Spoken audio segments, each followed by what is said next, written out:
Hello everyone, আজকে আমি আপনাদের তৈরি করে দেখাবো চিংড়ি মাছের মালাইকারি।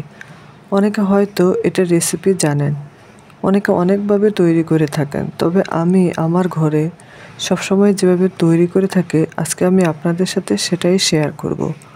তো চলুন দেখে নেওয়া যাক কীভাবে এই মজাদার চিংড়ি মাছের মালাইকারি তৈরি করতে হয়। এর জন্য এখানে আমি নিয়েছি চিংড়ি মাছ। এখানে আমি মাঝারি সাইজের 10 থেকে 12টা চিংড়ি মাছ নিয়েছি। এখন এর মধ্যে দিয়ে দিব হাফ চা চামচ হলুদের গুঁড়া, হাফ চা চামচ মরিচের গুঁড়া ও স্বাদমতো লবণ। এবার সবগুলো উপকরণকে খুব ভালোভাবে মাছের সাথে মিশিয়ে নেব। চুলায় আমি একটা প্যান বসিয়ে দিলাম। এবার এর মধ্যে দিয়ে দিব 2 টেবিল চামচ ঘি।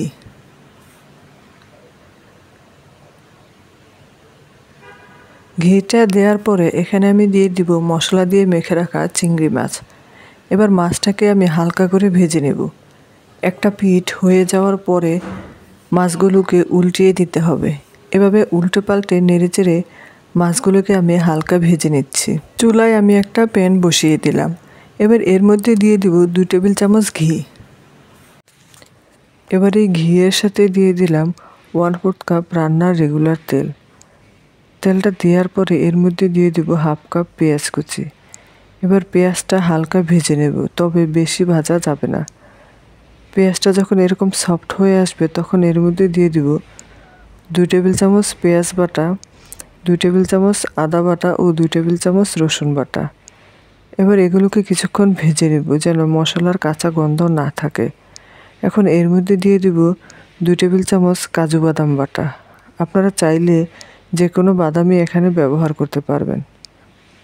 বাদাম বাটাটা দেওয়ার পরেও এটাকে মশলার সাথে আরেকটু ভালো করে মিশিয়ে নেব। এর মধ্যে দিয়ে দিচ্ছি 1 চা চামচ জিরার গুঁড়া ও 1 চা চামচ লাল মরিচের গুঁড়া এবং স্বাদমতো লবণ। এবার এটাকেও আমি মশলার সাথে ভালোভাবে কষিয়ে নেব। এরই মাঝে আমার মশলাটা কষিয়ে নেওয়া হয়ে গিয়েছে। এখন এরই মাঝে দিয়ে দিচ্ছি আগে থেকে ভেজে রাখা চিংড়ি মাছ। মাছগুলো দেওয়ার পরে 2 থেকে 3 মিনিট একটু উল্টে পাল্টে মশলার সাথে কষিয়ে নেব। এই পর্যায়ে কোনো ঢাকনা দিতে হবে না। এরই মাঝে আমার চিংড়ি মাছগুলো কষিয়ে নেওয়া হয়ে গিয়েছে। এখন আমি এর মধ্যে 1 কাপ পরিমাণ নারকেল দুধ দিয়ে দেব। চেষ্টা করবেন নারকেল দুধটাই ব্যবহার করার জন্য।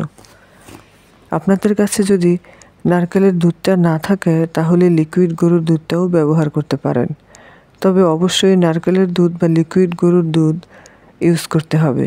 এখানে কোনো রকম পানি ইউজ করা যাবে না, তাহলে পারফেক্ট টেস্ট কখনোই আসবে না।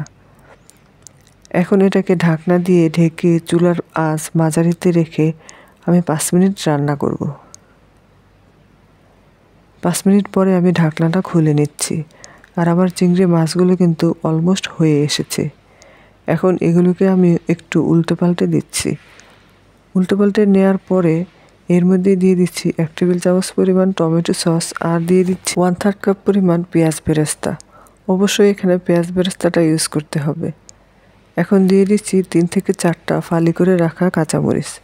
এবার সব কিছুকে মিশিয়ে নিচ্ছি। মিশিয়ে নেওয়ার পরে ঢাকনা দিয়ে ঢেকে চুলার আঁচ একেবারে লোতে রেখে 5 মিনিটের জন্য দমে রেখে দেব। এরই মাঝে 5 মিনিট হয়ে গিয়েছে। এবার ঢাকনাটা খুলে নিচ্ছি। এরই মাঝে আমার চিংড়ি মাছের মালাইকারিটা তৈরি হয়ে গিয়েছে। এখন আমি এটাকে সার্ভ করে নেব। তো তৈরি হয়ে গেল আমার চিংড়ি মাছের মালাইকারি। সাদা ভাত, ফ্রাইড রাইস বা পোলাও যে কোনো কিছুর সাথে এটা খেতে খুবই ভালো লাগে। বাসায় একবার ট্রাই করে দেখবেন, তাহলেই কিন্তু বুঝতে পারবেন। তো আমার রেসিপিটা ভালো লাগলে ভিডিওতে একটা লাইক দিবেন আর আমার চ্যানেলটিকে সাবস্ক্রাইব করবেন।